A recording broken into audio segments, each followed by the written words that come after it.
Thursday, July the 9th. We read from Genesis. These are the descendants of Isaac, Abraham's son. Abraham was the father of Isaac, and Isaac was 40 years old when he married Rebekah, daughter of Bethuel, the Aramean, of Paddan Aram, sister of Laban the Aramean. Isaac prayed to the Lord for his wife because she was barren, and the Lord granted his prayer, and his wife Rebekah conceived. The children struggled together within her, and she said, "If it is to be this way, why do I live?" So she went to inquire of the Lord. And the Lord said to her, "Two nations are in your womb, and two peoples born of you shall be divided. The one shall be stronger than the other. The elder shall serve the younger."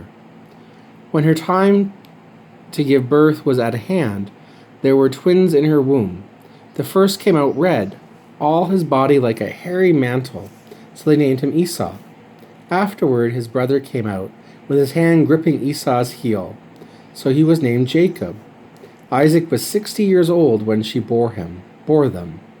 When the boys grew up, Esau was a skillful hunter, a man of the field, while Jacob was a quiet man living in tents. Isaac loved Esau because he was fond of game, but Rebekah loved Jacob.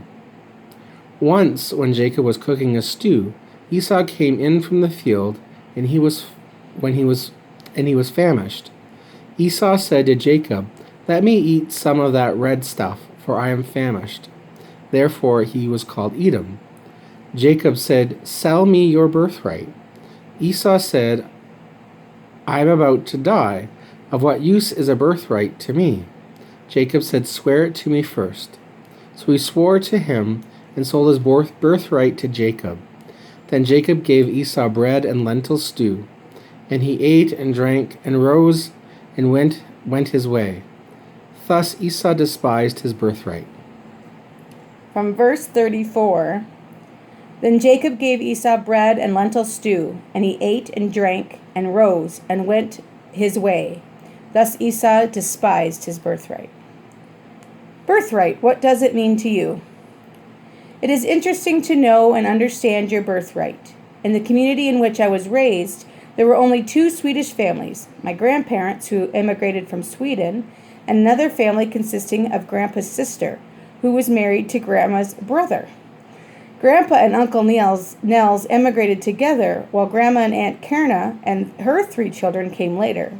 It was hard for them to settle into non-Swedish community. To help achieve this, Grandma decreed that they would only speak English, and this was the language of their new country.